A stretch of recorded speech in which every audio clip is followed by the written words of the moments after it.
Some actors act. Christian Bale transforms.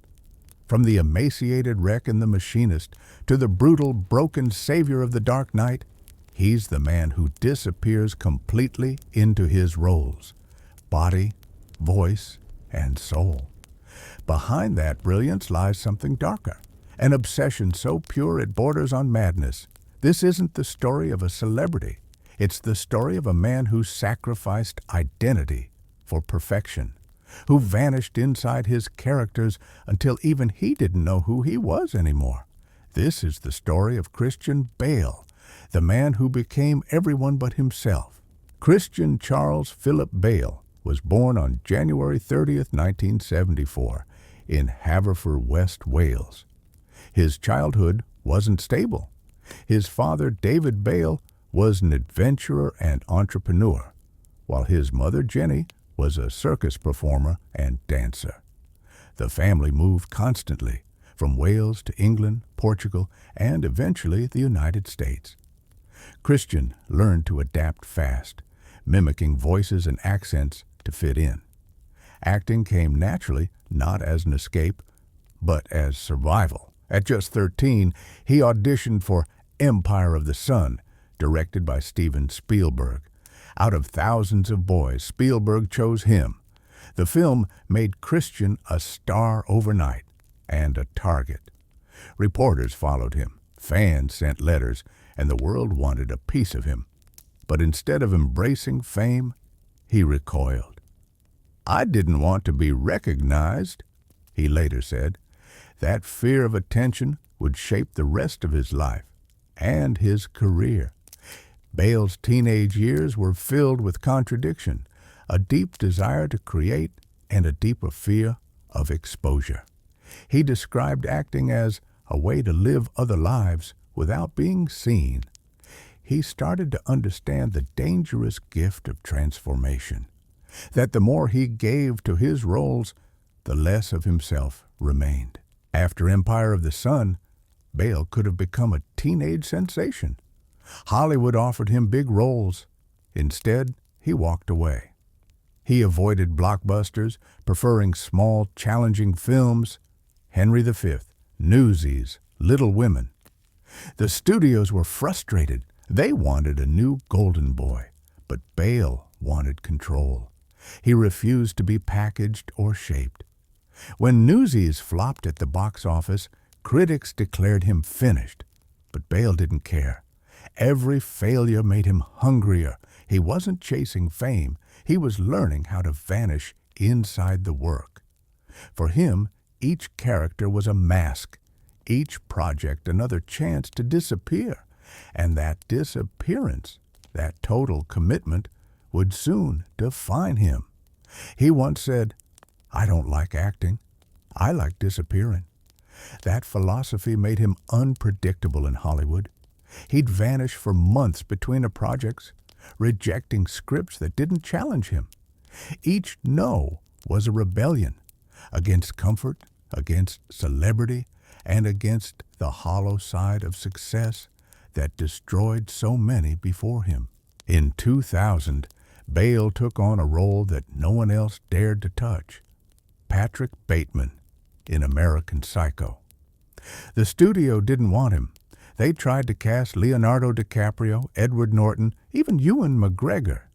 But Bale refused to back down.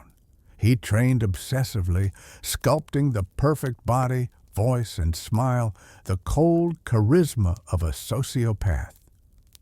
When the cameras rolled, he wasn't acting. He was Bateman, narcissistic, empty, terrifyingly polished. He studied real Wall Street culture, interviews with serial killers, and his own reflections. There was no line anymore, he said years later. Critics were divided. Some called it genius, others called it too real. But American Psycho changed everything. It made Bale infamous and established him as the most fearless actor of his generation. The character haunted him long after filming ended. He admitted it took months to feel human again. "It messes with your head," he said. But that's what Bale wanted. A role that consumed him completely. American Psycho wasn't just a movie, it was his manifesto. Art through obsession, identity through annihilation. If American Psycho showed his intensity, The Machinist proved his madness. To play Trevor Resnick, a man slowly dying from guilt and insomnia, Bale lost more than 60 pounds. His diet consisted of black coffee, an apple, and a can of tuna a day. His weight dropped so low that doctors begged him to stop, but he didn't. He couldn't. On set, crew members were horrified, his ribs visible, eyes sunken, skin gray. Yet Bale insisted on doing take after take. "I wanted to see how far I could go," he said. The result was haunting, a performance so raw that it blurred the line between character and actor. Hollywood had never seen such physical sacrifice. The industry took note. Bale had turned his body into a weapon for art.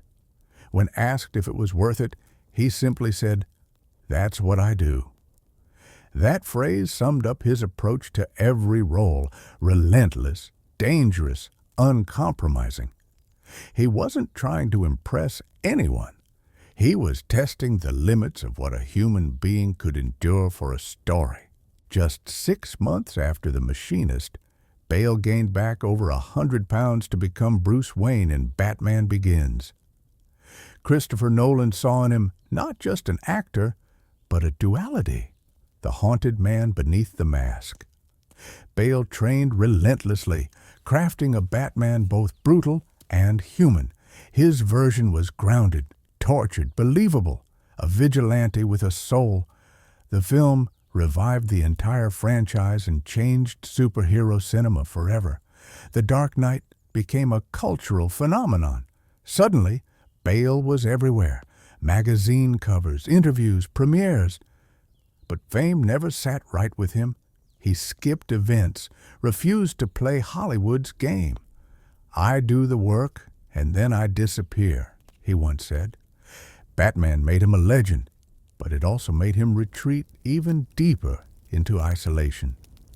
He later revealed that playing Batman gave him conflicting emotions. "People wanted the mask," he said, "not me." The global attention became overwhelming. Bale hid behind the role, only finding peace when the camera stopped rolling. The Dark Knight may have saved Gotham, but it nearly consumed the man beneath the suit. By 2009, years of intensity boiled over. During filming for Terminator Salvation, Bale exploded at a crew member who interrupted his scene. The recording leaked. Overnight, he became the face of Hollywood rage. The world mocked him, but beneath the outburst was exhaustion, perfectionism, and emotional collapse. Later, he admitted, "I cared too much." That breakdown fueled his next transformation. Dickie Eklund in The Fighter. The role required him to channel chaos, addiction, and failure. He lost weight again, adjusted his voice, and studied the real Eklund's movements. The performance was electric. It won him his first Oscar, but more importantly, it restored his focus. On stage, accepting the award, he looked uncomfortable, humble, human. "I didn't expect this," he said. Fame didn't fulfill him. The process did. Behind the scenes, Bale began to distance himself from public controversy. He chose his projects more carefully, worked quietly, and refused to become a media puppet. "I'm not here to be liked," he said once. "I'm here to tell the truth, through the work." In American Hustle, Bale once again vanished into his role, gaining weight and adopting a balding look for Irving Rosenfeld, a con artist with charm and desperation. Then came Vice, where he transformed into former U.S. Vice President Dick Cheney. He gained over 40 pounds, studied Cheney's quiet menace, and recreated his movements with eerie precision. The performance won him global acclaim and another award, but also reinforced his reputation as the ultimate shapeshifter. Later, in Ford v Ferrari, he became Ken Miles, a racer obsessed with perfection. You could see Bale in that obsession, chasing control, speed, and truth. Whether politician or driver, con man or hero, he didn't just portray lives, he lived them. Every role leaves scars, Bale admitted. Some heal, some don't. It was the price he paid to feel something real. Off-screen, Bale remains almost invisible. No social media, few interviews, no desire for fame. "I don't want to be famous," he said. "I want to disappear." With his wife C.B. and their children, he built a quiet life away from Hollywood's glare, surfacing only for stories that challenge him. His recent work, The Pale Blue Eye, Amsterdam, shows a calmer Bale, less about transformation, more about precision. The fire is still there, but it burns quieter now. "It's not about proving anything," he said. "It's about doing what still scares you."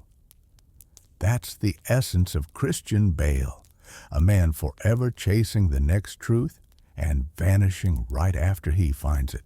Christian Bale is an enigma, a perfectionist who hates fame, a chameleon who disappears into every role only to emerge more mysterious than before. From the machinist to the Dark Knight, from the fighter to vice, he's shown us that acting isn't pretending, it's sacrifice. Every film is a wound, every transformation a resurrection. He doesn't see acting as fame, but as survival, a search for identity through the destruction of self. In an age of shallow celebrity, Bale stands alone, an echo of an older kind of artist, private, haunted, uncompromising. He may vanish again after each film, but what remains is his work, raw, relentless, unforgettable. Because Christian Bale doesn't just play characters, he becomes them. This has been Bio Vault. Thank you for watching. If you enjoyed this journey, remember to like, share, and subscribe for more stories of the icons who shaped our world.